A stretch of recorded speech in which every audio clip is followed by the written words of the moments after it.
This is OwlUp, where learning happens in minutes, not hours. For a deeper journey, explore all our courses at owlup.co. Now, let's dive in.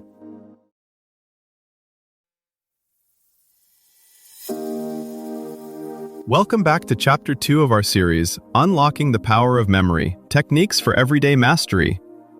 In this episode, titled Mnemonic Devices and Their Application, we're going to explore the fascinating world of mnemonic devices and how they can help enhance your memory. Get ready to discover different types of these clever tools and how you can easily apply them in your daily life. Let's dive in! A world memory champion can recite hundreds of random digits after seeing them once, yet forget where they park their car. In this episode, we'll explore why your brain is built for patterns, not raw facts, and how you can quietly hack that wiring in everyday life. Most of your daily life already runs on low-key mnemonic devices. You just don't call them that. You hum the alphabet song without thinking. You navigate your city by a personal sequence of landmarks. You recall a phone pin because its digits feel like a rhythm under your fingers. None of this looks like deliberate study, yet it quietly proves that your memory sharpens whenever information arrives with structure, story, or a sense of place. In this episode, we'll move from memory as a party trick to memory as a tool for real-world complexity, learning dense material for work or school, remembering names and conversations, and keeping what you read from dissolving by tomorrow. We'll look at why short, vivid hooks beat long hours of rereading, how experts turn dry lists into mental routes, and how you can start doing the same in under 5 minutes a day. So where do these techniques matter outside exams and memory contests? They quietly decide whether a crucial detail is there when stakes are high, a nurse recalling a dosage, a manager remembering who raised which concern, a friend holding on to something you said in confidence.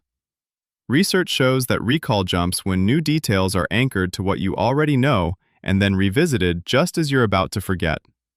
Instead of stuffing more in, you're upgrading the file system. Think of a messy desktop transformed into well-named folders where the thing you need is 2 clicks away instead of lost in clutter. Numbers help show what's at stake. In one classic study, anatomy students who leaned on carefully designed verbal cues made about 1/3 fewer mistakes when tested. These weren't prodigies. They were ordinary learners who stopped trusting sheer willpower and started giving their brains handles to grab. The same pattern shows up at the extreme end of performance. Competitive memorizers hitting 500 digits in 5 minutes aren't born different. They spend hours converting abstract data into images, characters, and scenes that feel oddly personal.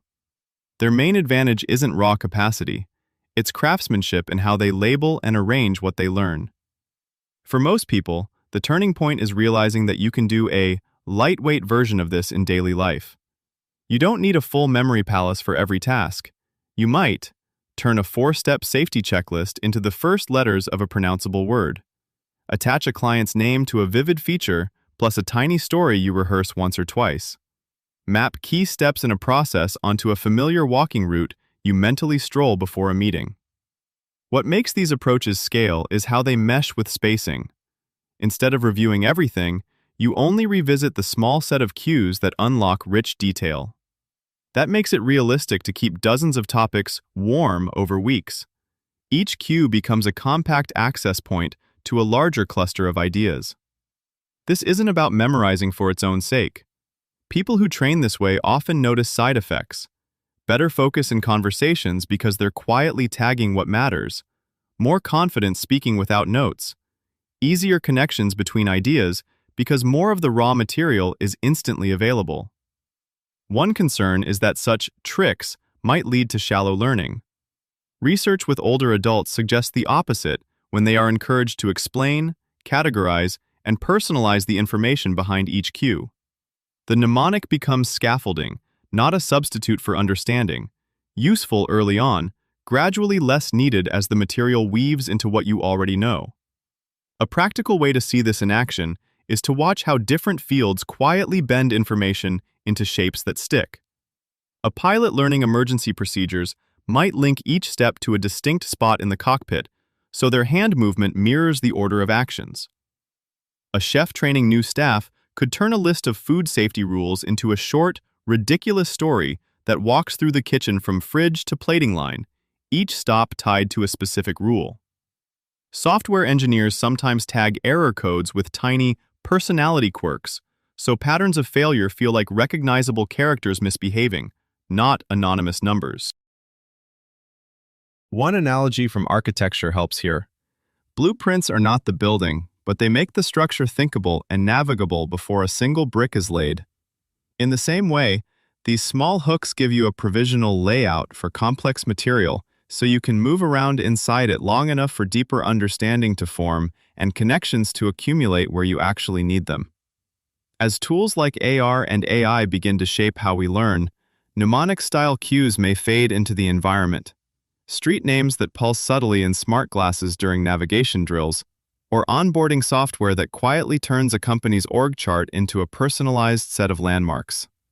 Memory could feel less like solo effort and more like a collaboration, part you, part system, raising tricky questions about who owns the patterns that make your expertise possible. In the end, the question isn't whether you have a good memory, but what kind of cognitive toolshed you're willing to assemble. Treat each new cue you craft like a custom shortcut on your mental desktop, small, specific, and tuned to how you actually live. Over time, you'll notice decisions speeding up, not by rushing, but because more of what you know is calmly within reach. To go deeper, here are 3 next steps. 1. Watch Joshua Foer's TED Talk, Feats of Memory Anyone Can Do, and, while you watch, pause to actually build a memory palace for your grocery list using the rooms of your own home, just like the episode described with the Journey method. 2. Download the free app Memory Palace Learn Faster, or Memorize if you're on Android, and use it to turn one real work or study task, like a list of clients, anatomy terms, or historical dates, into vivid images and locations, mirroring the peg and loci systems mentioned in the show. 3.